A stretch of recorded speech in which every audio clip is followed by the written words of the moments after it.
Welcome back to the Revealed Report, where we cut through the leftist nonsense faster than President Joe Biden would forget where he was at. Where truth doesn't need safe spaces and facts don't wear a COVID mask.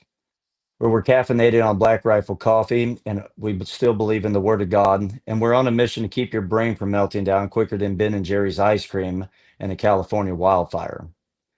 Let's be honest. President Trump is trying to crack down on crime, but the radical left wants to promote crime. They're all about chaos in the streets. They have no problem with that. As a matter of fact, they use that to their advantage. They like rioting in the streets. They like to create chaos. And then they like to try to lie to us and tell us that they have a politician that can bring order and bring peace and bring structure back to America. It's a continual lie, but they push that propaganda because they feel like they can get their way back into office as long as they can trick the people well enough. But let's be honest, crime explodes under leftist leadership. Democrat run cities are ground zero for lawlessness. Chicago, Portland, San Francisco. Do I need to say more? Criminals get a free pass under the radical left. Prosecutors drop charges under George Soros' funding, of course. DAs refuse to prosecute, and police are defunded. Meanwhile, law abiding citizens are the ones who are punished. The left treats criminals like customers at a reward program. Congratulations, you shoplifted 10 times. This month, enjoy a free hall pass from a DA's office. They glamorize weakness, call it equity, and create laws that punish citizens while protecting criminals. And the result? More crime, more chaos, more fear. It's like the left wants your neighborhood to turn into Walmart on Black Friday. Chaos in the aisles, people grabbing whatever they want, and security nowhere to be found. But why is civilization actually collapsing? It's more than bad politics. It's the fruit of a worldview and a shift in the worldview. You see, once upon a time, there was called pre-modernism. Even though it wasn't perfect and there was a lot of mistakes made, humanity felt that if they were going to find truth, they would find it in God. However, because of the failures of religion and because of the wars that would take place, many people would be migrating away from trying to find truth in God. Rather, they began to lean on science and human reasoning. Yet, there was still the belief that reality still exists. Instead of looking upward to find truth, they began to look outward. They wanted to trial test it. They wanted to use the scientific experiment to see if they can find what truth is, but at least they still believed in truth. Man replaced God with reason. Weak, but there was still some structure. But all of a sudden, with the failures of modernism, when it did not bring peace like they thought it would, and it still brought chaos and it brought tyranny and control, World War One, World War Two, and some of the most evil monsters of all human history, all of a sudden people started adopting the postmodern view, partly by Friedrich Nietzsche's theory that God is dead, he remains dead, and we have killed him, the murderer of all murderers. Now, Nietzsche is often misunderstood. He did have concerns with the collapsing of the Christian way, but he was one that did not believe in God and believed that we needed to cast off herd mentality, a Christian mentality, and we needed to find truth within ourselves. That's the ultimate curse that Eve bit into, which the human race fell into a fallen condition because Eve thought if she would take of that forbidden fruit, then she becomes as a God, knowing good and evil in herself. The Bible's very clear. There is a way that seemeth right unto a man, but the end thereof is destruction and death. But yet we live in a postmodern age where many people believe they can create their own truth and they can become the God over their own truth. They like to put coexist on the back of their bumpers and they want to act like we can all just sing kumbaya and get along as long as we just trust, as long as we just believe in our own truth and we respect everybody else's truth. But the problem with that is when we become little gods, gods never get along. Just read all of the ancient mythological records. It teaches us, even though it's false, it does teach us, though, that little idols do not get along. They fight for supremacy and they fight for power. And that's what we see in America today when we fall into postmodernism. That's why there's so much hate on social media. That's why people no longer treat each other like human beings, but rather treat each other like dogs and like animals. But in the Bible, we still believe to honor all men and love the brotherhood. But yet we're called the intolerant, hateful ones. Even though if you cross the radical left that claims to be tolerant, you can see how quickly they'll become intolerant, especially if you drive a Tesla, as they run their key right by it, if you're lucky. Otherwise, they might just set it on fire. You see, under the radical left, they believe that they become their own gods, creating their own world of truth. No longer are they looking up into heaven to find truth, and no longer are they looking outward to find truth, but they're looking within themselves. And yet it seems like it always falls into chaos and it always falls into depression and distress. Because when we have no eternal purpose and we do not have any greater purpose, then what happens is we lose the value and purpose of life altogether. Anxiety and depression begins to rise. Broken marriages and broken families begin to rise. Drug addictions and alcoholism begins to rise.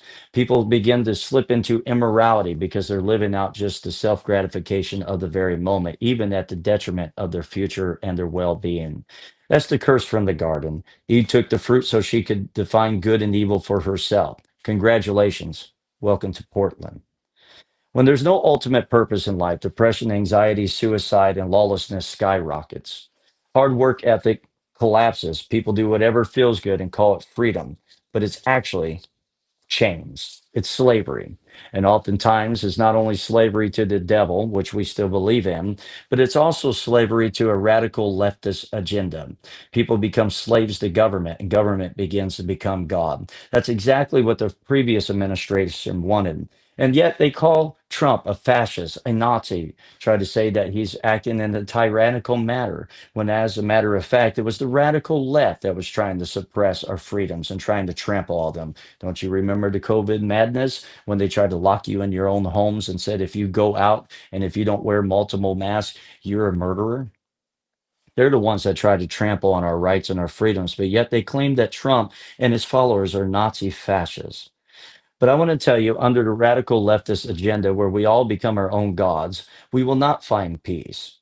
Matter of fact, there'd be more wars and rumors of wars. There'd be more hatred. There'd be more slander. There'd be more violence in the streets, and there'd be more intolerance to each other, especially on social media, because we forget that we're all human beings. We can sit behind a tech veil and we can begin to run each other down and treat each other like animals. And we find out that the party of tolerance is the most intolerant people there is. Just cross them and find out how violent they can become. And we find that the radical left even promotes intersectionality, turning people into victims. Victimhood becomes a sport. They even keep a scoreboard, trying to rack up enough oppression points so that you too can win the gold medal in misery. But thank God now we have a leader that actually believes in law and order. Trump cracked down on illegal border crossings. He eliminated terrorist leaders. And now he threatens to bring federal muscle against lawless cities. When Trump talks about cracking down, criminals listen. When Biden talks, criminals laugh and usually get a stimulus check for their trouble, even if they're behind bars. We're living in an age of lawlessness. It's like the fulfillment of the prophecy that there'll even be rioting in the day. The left says he's overstepping, but safe streets actually do matter. And often just the threat from Trump drops crime rates because criminals know that he might just actually mean it. He's kind of like that character in the Wild West. He's got that little twitch in his eye, and you don't really know what he's going to do next. And you might think, man, he might just shoot all of us up. I kind of like that in a leader. I like the fact that the our geopolitical threats don't know what's coming next. He's got a very good war strategy, and he's got a very good strategy of dealing with our foreign powers. And that is, I'm not going to tell you what I'm going to do next. I'm going to keep you guessing. It's pretty clever. It's pretty wise, even though the mainstream media don't like it, and sometimes even our friends like Fox News and that don't like it either. But thank God for wisdom. Yes, there's a legal debate going on. Does President Trump have the power to enforce law within a state? If he does, I would say it must be constitutional. I do believe in that. And I believe that it must be constitutional so the left can't twist it later. But America wants order. Weakness invites chaos. Thank God there's strength back in the White House. Look, if the left ran things, criminals would get frequent flyer miles every time they committed a felony. Sir, you just robbed your 10th store. Enjoy a free flight to San Francisco where looting is basically encouraged. As a matter of fact, it was hilarious because during the smash and grab laws in California and Gavin Newsom acting like it was a surprise, there was this outfit out there that was like $8 million um, dark money business because they were stealing all kinds of things like deodorant and toothpaste and all that and storing it in a warehouse and selling it. I mean, you got to admit, it's a pretty clever crime. And it was fully advocated by the radical left. You see, the radical left likes weakness. They like weak people because weak people's easy to lead. But if we're going to be a strong nation, we don't need weak people. We need strong people. We need strong daddies. The radical left wants to weaken men. They want to demonize men. Toxic masculinity. Let's talk about that for a moment. Toxic masculinity. Back in the day, young men today don't know anything about it, but those gentlemen back then, and there's never been a perfect group of people. There hasn't been back then, there still isn't today. But back then, men believed in opening doors for women, walking on the street side. So that way, if a vehicle pulled up and was threatening to take their life, he could try to help the woman get to safety and take the blow himself.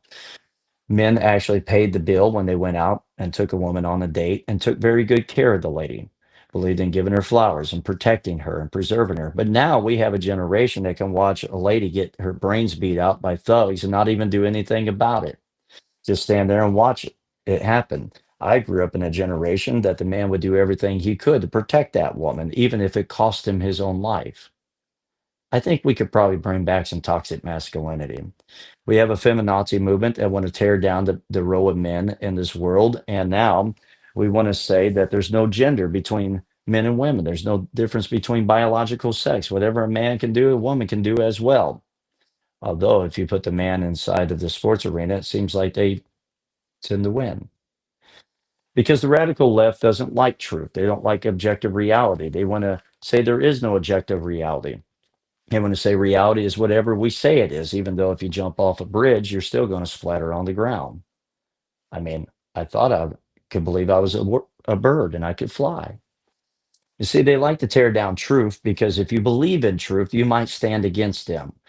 The Soviet Union hated Christianity and they wanted to drive the church underground or drive the church out completely because they knew if somebody believes in truth, they would not become slaves to Marxism.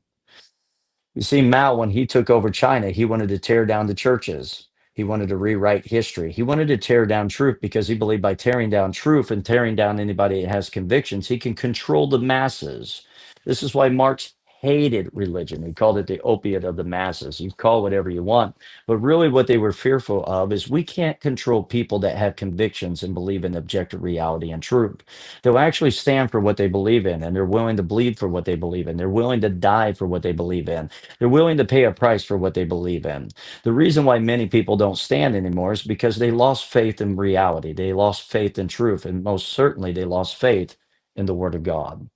Back when America actually believed in Christianity, believed in our founding documents, believed that America was the best human experiment on the earth, that God's hand was upon it, Americans were willing to fight for America, stand for America, love America. And now President Trump even wants to make it where you can't burn American flags in the streets. You can't take what symbolizes our country and burn it. There's 1 year of prison time for burning that.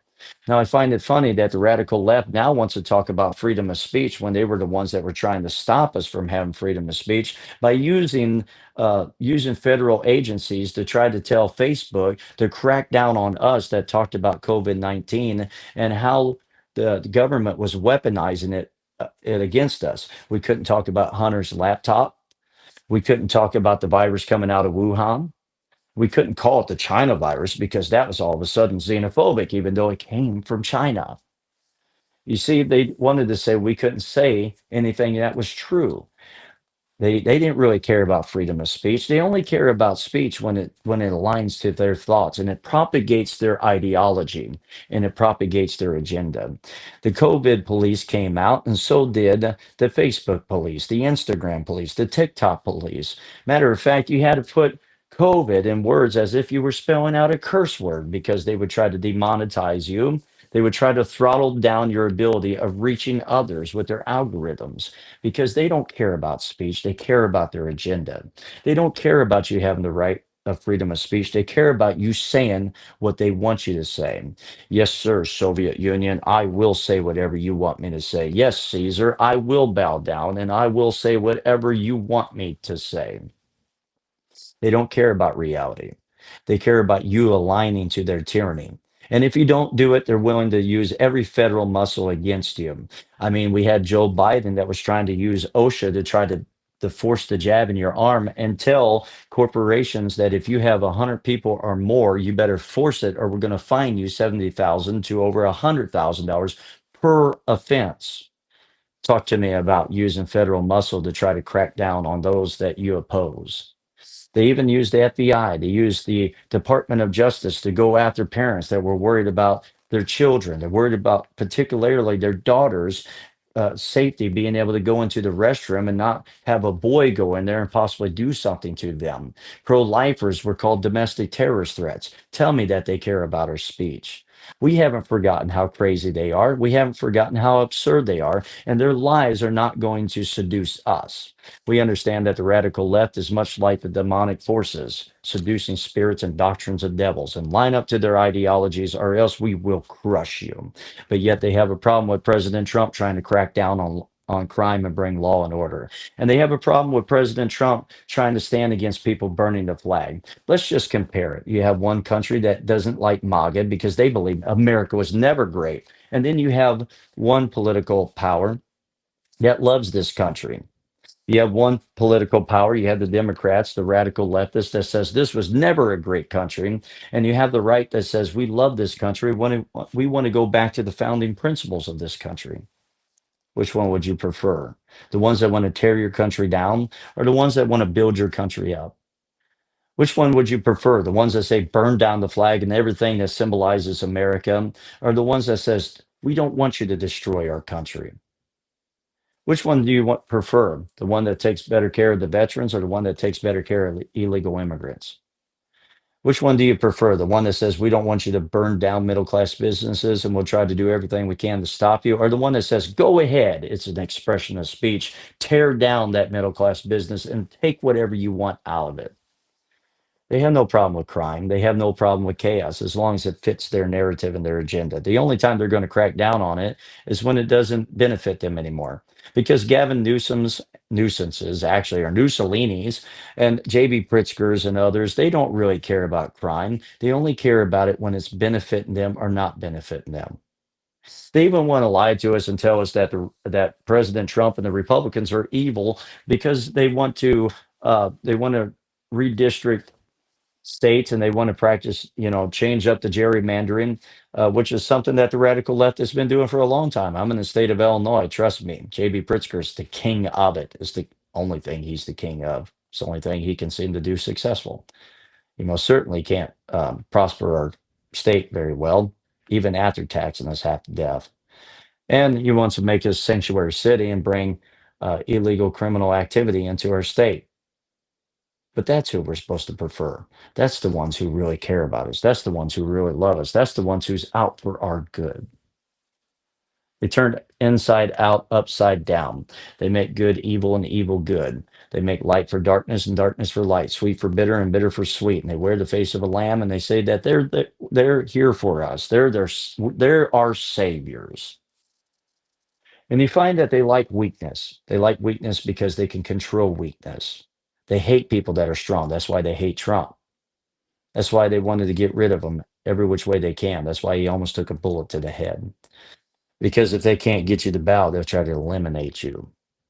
But thank God for people that stand. We would never have the ending of segregation if it wasn't for MLKs that was willing to take a bullet. We would never have got rid of slavery if it wasn't for people willing to take a bullet, even by their own family members at times, to try to free the black slaves. Thank God for people that have a backbone to stand for what they believe in. One thing I like about President Trump and all of his imperfections is he's not a coward. I don't really like cowards. I don't like people that just bend the knee to every whim of pressure. I like people that stand up for what they believe in and willing to pay a price. I mean, how are our kids ever going to respect us? How are our grandkids ever going to respect us if we don't have some principles that we stand for and we're willing to defend at all costs?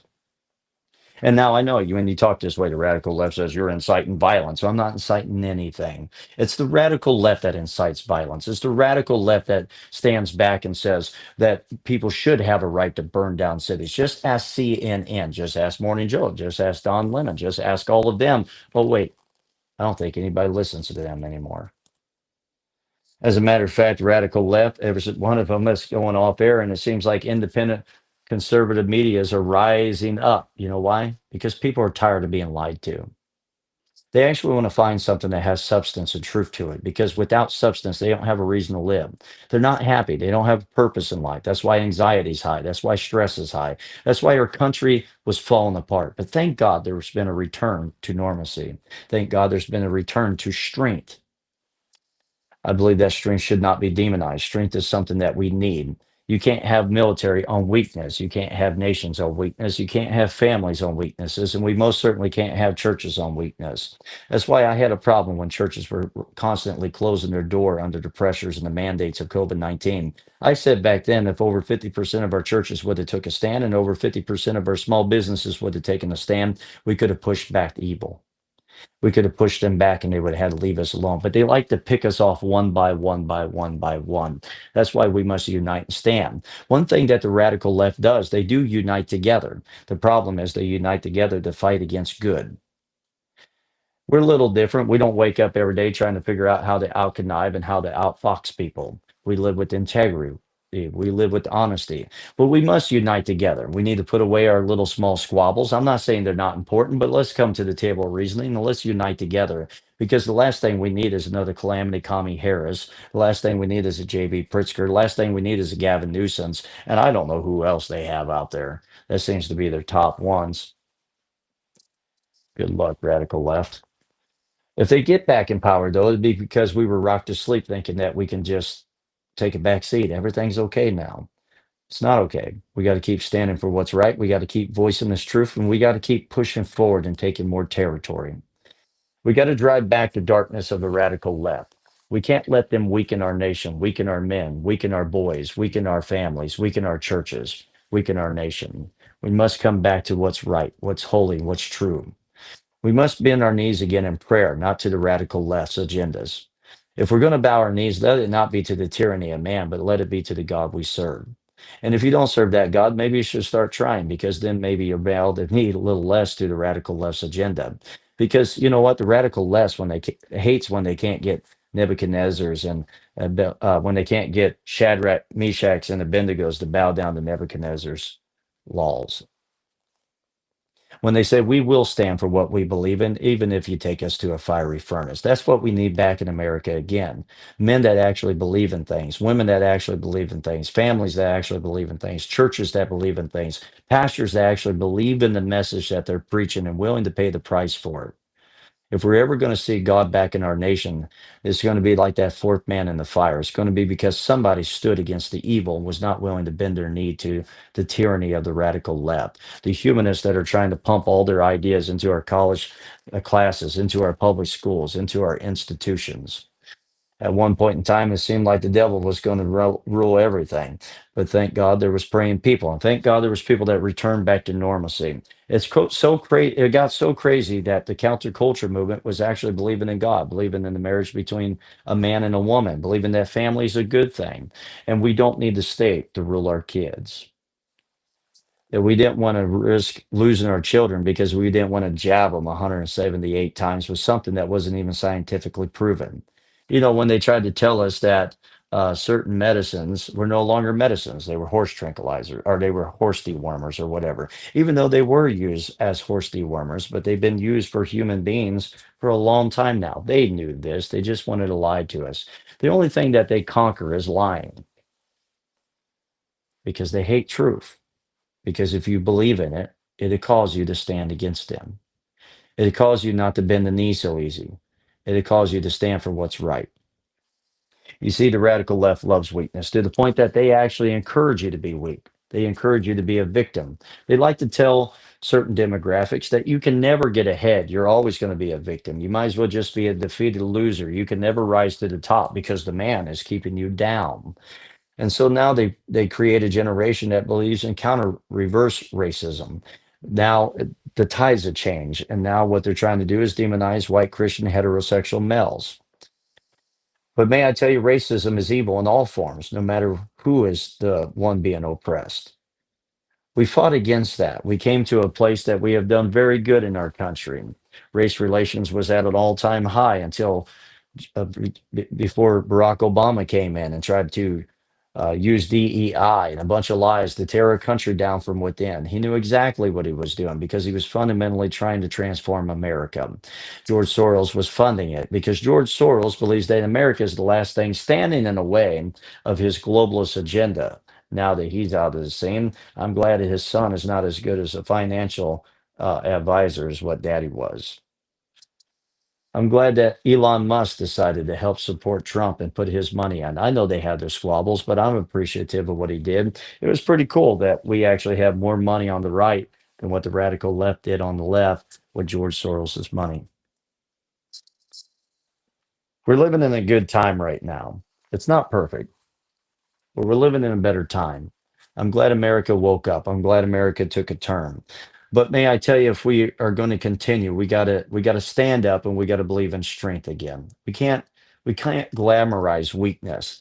You see, the radical left loves weakness. They even created the intersectionality charts. Let's see who's the most oppressed, because whoever's the most oppressed that seems to win a prize will give you more government funding. Matter of fact, we'll give you a job even if you didn't earn it.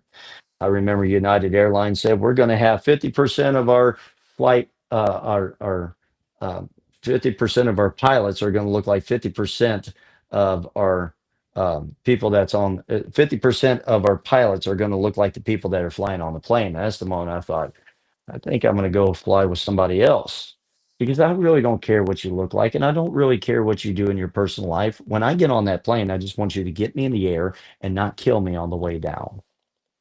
I'm not really going into the cockpit trying to ask you questions about your personal life. Can you fly the plane? It was so crazy that they called mathematics racist. I mean, I thought that was a racist comment. When you're telling me that certain demographics can't learn mathematics, who's the real racist here? When certain demographics can't vote because they don't know how to use a computer, and you want to call us the racists? You see, the Democrat Party has always been the most racist party in American history. They were the ones that were really pushing for segregation. They were the ones that really were pushing for slavery. They were the ones that really were pushing by large Jim Crow laws. The first president in the United States history, of Republican president in United States history, was Abraham Lincoln. But yet the left wanted to rewrite all of that. Joe Biden would say racist comment after racist comments, but yet Trump was the one that was racist and his followers were the one that were racist. You see, I believe that God's kingdom is made up of every kindred, every tongue, every people, every nation, and every language. Doesn't matter what race you are, doesn't matter what language you speak, doesn't matter what color you are, doesn't matter what location you came from. Everybody is one in Christ Jesus when they come into the kingdom of God. That's why I love the Bible. You see, we were tearing down the racial division long before the social rights movement was.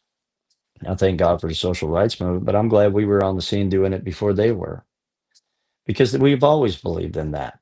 However, we believe that people are not made to live in defeat. We believe that people are made to live victorious. We don't believe in people just claiming themselves as being oppressed. We believe that no matter what state you're in, you can rise above that. That's the message that every human being needs to hear, no matter the demographic they are, that they can rise above. That's what's so beautiful about the Bible. But in our nation, we want to throw the Bible out. We want to act like the Bible is an odd thing to believe in America when our whole country was built on biblical principles. Our founders, even the ones that weren't very Christian, believed in the Ten Commandments. They believed that our nation could only be held up by a moral and just people. They believed that humanism would tear our country down. They believed that anything outside of the Bible would actually deteriorate our nation. That's why we're in the mess that we're in. The beauty of the Bible is Jesus Christ himself became the greatest victim, but he never claimed victimhood. He was born in a manger with the animals, even though he was the creator of all the universe. He was poor, made of no reputation, uncomely to look upon. He was public enemy number one. He was religious enemy number one. The world hated him. His own people hated him. He was stripped naked, spat on. He was beaten. He was crucified. And yet, in all of that, he never claimed to be a victim, but he was a victor, rose above all of the powers there are, sat in the most highest places in the heavenly to teach us that we do not have to be victims. We can be victors. We don't have to sit and act oppressed. Now we have a generation of people that don't want to work because we're oppressed. We don't want to be successful because we're oppressed. Want to stay in ignorance because we're oppressed. Oppressed or not, we can rise above. We don't have to live in oppression. We can be victorious. And that's the message that every American person needs to hear, no matter what demographic they are. I believe it's actually discriminating and racist and hateful to tell demographics that they can't rise above, that they're not good enough to rise above. I'm here to tell you that you are good enough to rise above, that you're good enough. You can become something. You can make something out of your life. You don't have to sit there and justify losing. You can win, no matter what your situation is. If you work hard, you put your mind to it. And yes, sometimes some people have to work harder than others. Life is unfair. And the Bible's not, doesn't shy away from that point. All of the Old Testament and all the ways it was, people question why it seemed so unfair. It was God showing that life is unfair, but yet Jesus Christ came in all the fullness of unfairness to show us that you can rise above the unfairness. If you're waiting for life to be fair, it's never going to be fair. We can sit around and cry about it being unfair, or we can get up and we can fight and do something. And I say, let's stand up and let's do something. Let's do something good. Let's love God. Let's love our neighbor. Let's do good unto them that do evil unto us. I know I make jabs at the radical left, and I know I make puns, but trust me, I have friends that believe exactly opposite that I do, and I treat them as a Christian gentleman. I'm godly to them. I'm respectful to them. I'll sit down and I'll treat them with all types of decency. If I see them with a flat tire on the side of the road, I'm there to help them. I don't hate them. Sometimes I do hate the ideas they believe in because they tear our country down. There are people that I vehemently disagree with, but I still treat them like a human being. I can't say that about most of the radical left. They would like to tear us down. They would like to destroy our lives. They tried it. They attempted it. Some of us lost jobs because we would not bow to their tyrannical ideas. And yet, in all of that, we found out that it was better to stand for what was right than to bow our knee to the tyranny. If America is going to make it, there's going to have to be men and women that stand up and go back to the founding principles and says, we're not weak. We're not going to live defeated. We can rise above it. I thank you for tuning in tonight, and I hope you're inspired. I hope you're inspired to try to make something out of yourself. If you're living in poverty, I'm not trying to shame you.